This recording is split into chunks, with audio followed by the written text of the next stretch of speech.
ये सत्र के पहले पुलिस पहले भागती थी, पीछे पीछे गुंडे दौड़ाते थे। आज सत्र के बाद उल्टा हो गया है। अब गुंडा और माफिया भाग रहा है, पुलिस उसको दौड़ा रही है। और अगर उसने कहीं कोई दुस्साहस किया तो फिर वहीं पे राम नाम सत्य है, यह भी तय हो जाता है। बहनों और भाइयों, सरकार चलाने के लिए जज्बा चाहिए। सरकार चलाने के लिए दिल भी चाहिए और दिमाग भी चाहिए। सत्ता विरासत में मिल सकती है, बुद्धि विरासत में नहीं मिलती है। दिमाग भी विरासत में नहीं मिलता है। ये जो लोग सत्ता को अपनी पपौती मानते थे, वे लोग आज समझने लग गए हैं अब उत्तर प्रदेश में कभी उनको वापस नहीं आना है, इसलिए षड्यंत्र करने का प्रयास कर रहे हैं, अराजकता पैदा करने का प्रयास कर रहे हैं। उनका विकास से कोई लेना देना नहीं, उनका रोजगार से कोई लेना देना नहीं, उनका अन्नदाता किसानों से कोई लेना देना नहीं।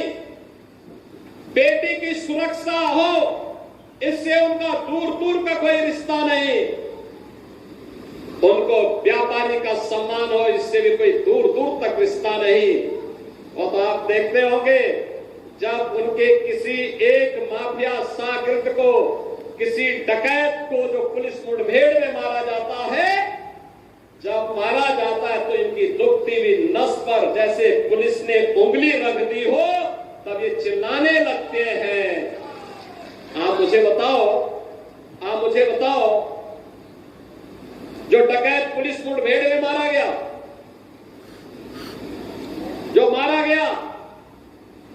अगर वह डकैत जैसे हथियारों का प्रदर्शन करते हुए डकैती डाल रहा है, वहां ग्राहक भी बैठे हैं, ग्राहकों को खड़ा करके एक तरफ करके अगर गोली मार देता तो क्या उनकी जान को ये समाजवादी पार्टी वापस कर पाती क्या? और वो किसी भी जाति के हो सकते थे। ग्राहक वो यादव भी हो सकता था, दलित भी हो सकता था, किसी भी जाति का हो सकता था, क्योंकि किसी को बेटी की शादी करनी होती है, किसी को कोई विदाई में कोई जेवर देना होता है।